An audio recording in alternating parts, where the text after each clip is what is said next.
À quelques kilomètres des sites qui font la beauté d'Athènes, un camp de réfugiés improvisé. Des migrants afghans se sont réunis pour honorer la mémoire de l'un des leurs. Après avoir été rapatrié dans sa ville en Afghanistan, le jeune homme a été tué par des combattants talibans. On s'est rassemblés ici ce soir pour pleurer sa mort. On voulait se retrouver tous ensemble et rendre hommage à tous ceux qui sont tombés en martyrs. Une prière pour les victimes des violences en Afghanistan, pourtant considéré comme un pays qui n'est plus en guerre par la communauté internationale. Les Afghans figurent toujours parmi les 3 nationalités les plus fréquentes chez les demandeurs d'asile en Europe. Nous sommes à Ellinikon, un ancien aéroport international associé à un complexe sportif construit pour les Jeux Olympiques de 2004. Des lieux aujourd'hui occupés par plus de 4000 réfugiés afghans.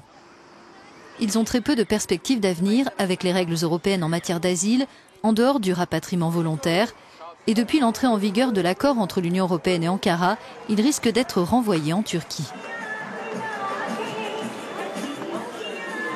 Taza, veuve et mère de 6 enfants, nous raconte avoir vécu pendant 10 ans en Iran après être partie d'Afghanistan où elle vivait dans la peur. Les talibans passaient de maison en maison, ils prenaient les femmes et les filles pour les déshonorer. Taza est arrivée en Grèce avec sa famille en avril, mais en raison d'obstacles bureaucratiques et de longs délais, elle n'a pas encore pu demander l'asile. Sans argent et avec plusieurs bouches à nourrir, elle a finalement décidé de faire une demande de retour volontaire, malgré la situation sur place. On ne peut pas vivre en Afghanistan, c'est la guerre tout le temps, les enfants ont peur, j'ai peur. Je n'ai pas de tuteur légal ou quelqu'un dont on pourrait dépendre pour vivre. Mon fils a peur et il dit qu'il ne veut pas retourner là-bas, mais j'ai décidé de rentrer sans réelle conviction, et même si mon fils n'en a pas envie. Le fils aîné de Taza est persuadé que s'il rentre dans sa ville en Afghanistan, il serait la cible d'une vengeance et qu'on le tuerait. Sa mère veut le convaincre d'accepter ce rapatriement malgré le danger. Et qu'est-ce qui va se passer si on rentre en Afghanistan? La vie est très dure en Afghanistan. Tu peux me croire, j'ai été là-bas et je sais comment c'est. En Iran aussi? C'est difficile. Taza et sa famille ont perdu leur statut de réfugiés en Iran quand ils ont quitté le pays il y a 4 mois. Y retourner est impossible. Le soir, nous retrouvons Taza et ses enfants dans le centre d'Athènes. On leur a dit que le programme de retour volontaire mis en place par l'Organisation internationale pour les migrations leur permettra de rejoindre Kaboul, une ville qu'elle estime sûre. Ils se demandent comment ils vont revenir chez eux, dans la province de Barlan, dans le nord du pays, où la rébellion des talibans fait rage. Je me demande vraiment si je vais arriver jusque là-bas, si je serai tué ou pas. Youssouf est lui aussi originaire d'Afghanistan, de la région de Kaboul. 13 ans qu'il se construit une vie à Athènes. Mais comme de nombreux migrants afghans ici, sa demande d'asile a été plusieurs fois rejetée. Il fait part de sa frustration à un ami afghan qui, lui, a obtenu l'asile. Je ne comprends pas ce qui se passe avec ma demande d'asile. Tu as appris le grec? Bien sûr, je parle grec. Si ce n'était pas le cas, comment je ferais pour travailler? Et tu as des amis grecs? Bien sûr, j'ai des amis grecs.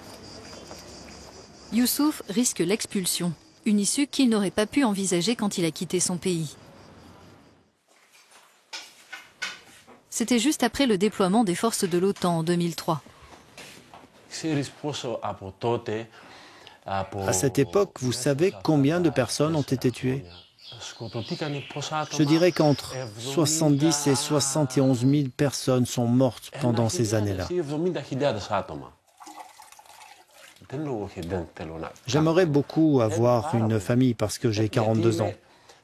Les années défilent et je ne veux pas laisser passer cette opportunité. Mais d'abord, je veux avoir des papiers, être en situation régulière.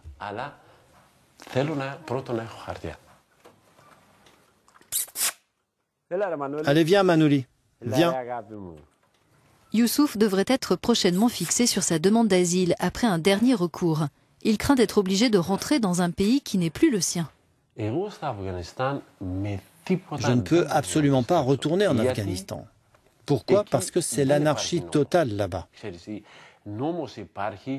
lois n'existent que pour ces gens du Parlement. pour ceux qui sont au pouvoir, qui sont protégés par des hommes armés, qui ont des voitures avec des armes. Le reste de la population ne peut pas vivre en sécurité là-bas.